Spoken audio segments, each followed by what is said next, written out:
Hello everyone, welcome back to my channel mother and daughter blogs. तो आज मैं बात करने वाली हूँ बच्चों के खांसी के बारे में। कुछ घरेलू उपचार मैं आपको बताने वाली हूँ कि घरेलू उपचार करके हम बच्चों को बिना एंटीबायोटिक डोज दिए ही घर पे कैसे ठीक कर सकते हैं। साथ साथ मैं इसके बारे में बात करना चाहूँगी कि कितने दिन तक हमें घरेलू उपचार करने के बाद डॉक्टर के पास जाना चाहिए। मैं खुद के एक्सपीरियंस में मैंने अपने बेबी का घरेलू उपचार खांसी के बारे में किया था, तो मुझे काफ़ी फ़ायदेमंद, काफ़ी मुझे राहत मिली मेरी बेबी को। और जब बच्चों को राहत मिलती है तो माँ पेरेंट्स को ऐसे ही राहत मिल जाती है। अगर आप पहली बार माँ बनी, आपका पहला बेबी है, तो आप ये वीडियो सेव करके रख सकती है, क्योंकि जब हमारा पहला बेबी होता है तो हमें बिल्कुल आइडिया नहीं होता है कि हमारे बेबी के साथ क्या हो रहा है।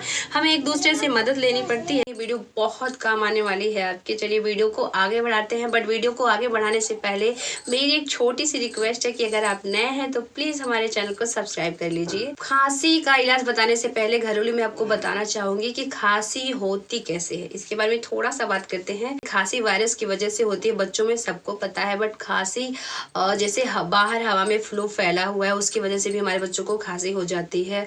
या फिर पहले से किसी इंसान को इन्फेक्शन है और हमारा बच्चा उसके कांटेक्ट में आ जाता है, तो सारा इन्फेक्शन हमारे बच्चे के बॉडी में आ जाता है, उसके थ्रू भी खांसी स्टार्ट हो जाती है बच्चों में। या फिर कोई बच्चा एलर्जिक होता है, जैसे कि आसपास कहीं स्मोक हो रहा है, वजह से भी हमारे बच्चे को खांसी आना स्टार्ट हो जाती है। जो बॉडी में धुआं होता है वो खांसी के थ्रू बाहर निकलता है। या फिर बहुत कम केसेस ऐसा देखा जाता है कि किसी को अस्थमा या फिर न्यूमोनिया हुआ हो, उसके कारण की वजह से बच्चों में खांसी होती है। ऐसा बहुत कम होता है, लेकिन अगर इस सब की जानकारी हो तो हम अपने बच्चे को खांसी से अधिकतर बचा सकते हैं कि अगर ऐसे लोगों के कांटेक्ट में हम अपने बच्चों को ना आने दें। अगर बाहर से हम अपने बच्चों को कहीं से ले आ रहे हैं तो घर में आके उनका हाथ पैर अच्छे से धुलवाए, बाहर जाए, मास्क लगाए। अगर आपका बच्चा 1.5 साल का बच्चा है तो आप मास्क लगा सकते हैं अच्छे से। 6 महीने से 8 महीने तक के साल के बच्चे को मास्क नहीं लगा सकते हम। तो इन सब बातों का, अगर छोटी छोटी बातों का अगर हम ध्यान देंगे तो हम अपने बच्चे को खांसी से बचा सकते हैं। अभी जब मौसम चेंज हो रहा था तो मेरी श्रद्धिका को सर्दी खांसी, मुझे लगा ऐसा कि कुछ है, तो मैंने खुद पे ट्राई किया। अलग अलग बच्चों पे अलग अलग उपचार अप्लाई होता है। जो भी आपके बच्चे को, जो भी आपके बेबी को सूट करता है, आप वही घरेलू उपचार करें। तो मेरा पहला घरेलू उपचार मैं आपको बताती हूँ कि बच्चे को ज़्यादा से ज़्यादा सुनिश्चित तरल पदार्थ दें, लिक्विड दें, जिससे उसके बच्चे के गले में जो खराशपन होता है वो नमी हो, जिससे उसको आराम हो। उस टाइम बच्चा खाना या दूध भी पीना नहीं चाहता है। इसके लिए आपको क्या करना है, आप दूध भी दे सकते हैं। दूध में अगर आपका बच्चा छोटा है, 6 महीने से ऊपर है, तो आप दूध में आधा चुटकी हल्दी मिला के दूध को गर्म करके बच्चे को सुबह और शाम को सोने से पहले दे सकती हो। काफ़ी आपके बच्चे को सर्दी खांसी से लड़ने में हल्दी कितनी फ़ायदेमंद होती है मुझे बताने की ज़रूरत नहीं, आपको ज़्यादा राहत मिलेगी उससे, बच्चे को हल्दी वाला दूध देने से। अगर आपका बच्चा बड़ा है तो आप हल्दी का मात्रा, हल्दी की क्वांटिटी थोड़ा सा बढ़ा सकती हैं। और मेरा दूसरा घरेलू उपचार है स्टीम, यानी भाप। अपने बच्चे को, अगर आपके बच्चे का नाक ब्लॉक है और अगर बच्चा सांस लेने में उसे दिक्कत हो रही है तो आप उसे भाप दे सकती हैं। मार्केट से स्टीम मिलता है, स्टीम मशीन आप घर पे मंगा के बच्चे को आप दिन में 2 से 3 बार भाप दे सकते हो। उससे भी बच्चे को काफी फायदा होगा इसमें। तीसरा है गुड़। बहुत ज़्यादा इजी है बच्चे को खाने में भी और आपको खिलाने में भी। वो काफ़ी, अगर गुड़ आप बच्चे को देती हैं तो बहुत फ़ायदा करता है। गुड़ की मात्रा बहुत ज़्यादा, गुड़ बहुत लाभकारी होता है, मुझे बताने की ज़रूरत नहीं है। इस बच्चा इजीली अगर खाना खाता है आपका तो खाने के बाद गुड़ दे सकते हैं। गुड़ अपना काम अलग करेगा, आपका काम आसान हो जाए। चौथा घरेलू उपचार है सूप। अगर आप नॉन वेजिटेरियन हैं तो आप चिकन सूप यूज़ कर सकते हैं। अगर आप वेजिटेरियन हैं तो आप लहसुन की मात्रा उसमें ज़्यादा बढ़ा दें। लहसुन में बहुत ज़्यादा गर्मी होती है जो ठंडक से बच्चों को बचाता है।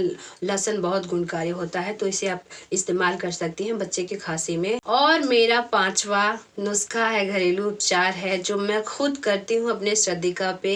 वो है मस्टर्ड मसाज ऑयल, जो आप बना सकती हैं घर पे ही। लहसुन, सरसों का तेल और अजवाइन, इसको गर्म करके ठंडा होने दें। उसके बाद इसको छान के एक अलग बॉटल में रख ले। अगर आपको जब भी लगे कि मेरे बच्चे में हल्की फुल्की सर्दियाँ, छींकना स्टार्ट हुआ है, हल्की खांसी स्टार्ट हुआ है, या फिर मेरे बच्चे को लग रहा है कि मौसम चेंज की वजह से इसकी तबीयत थोड़ी बिगड़ रही है, तो आप उस ऑयल से, उस तेल से अपने बच्चे को मसाज करना स्टार्ट कर दें। मैं अपने श्रद्धिका को जैतून का तेल इस्तेमाल करती हूँ मालिश में, बट मुझे ऐसा लगा कि मेरी श्रद्धिका में ऐसे कुछ बदलाव आ रहा है मौसम की वजह से। मैंने तुरंत उस तेल से अपने बच्चे को, जो मैं घर पे बनाती हूँ, उसे मैंने मालिश करना स्टार्ट कर दिया।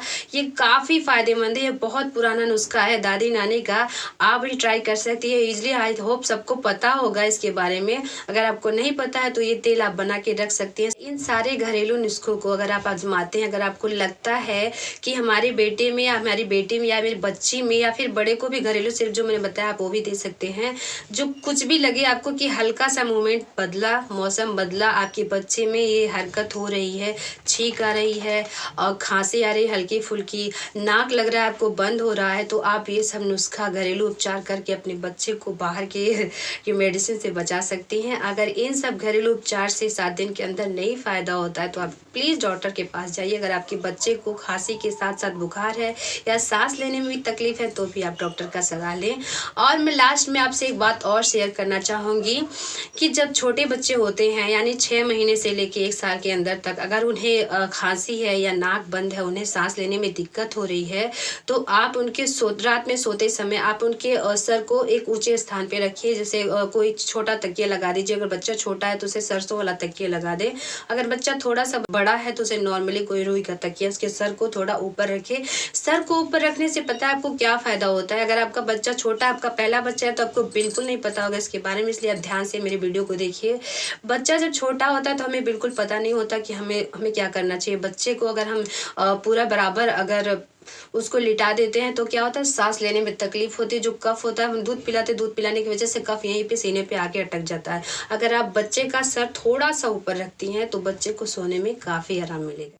मैं अपनी श्रद्धिका पे यही सब घरेलू उपचार प्रयोग करती हूँ। जब मुझे लगता है कि मेरी श्रद्धिका मौसम की वजह से हल्का फुल्का या खांस रही है, छींक रही है, या फिर रात में नींद पूरी नहीं दे पा रही है, तो फिर मैं घरेलू नुस्खे से अपने बच्चे को ठीक करती हूँ। बाहर का मेडिसिन मैं कम यूज़ करती हूँ और घरेलू नुस्खे थोड़ा लेट फ़ायदा करते हैं। इसलिए आपको जब भी लगे कि बच्चे में ऐसा कुछ होने वाला है, तुरंत घरेलू नुस्खा अपनाइए और बच्चे को अपने स्वस्थ बनाइए। घरेलू नुस्खे से बच्चे हेल्दी रहते हैं, बाहर की दवाइयों से बचे रहते हैं। तो मेरी वीडियो पसंद आती है तो प्लीज़ लाइक कमेंट शेयर ज़रूर करें कि आपको मेरी वीडियो क्यों अच्छी लगी, आपको मेरी वीडियो में क्या कमी लगी, अपनी सुझाव मुझे कमेंट बॉक्स में ज़रूर बताएं।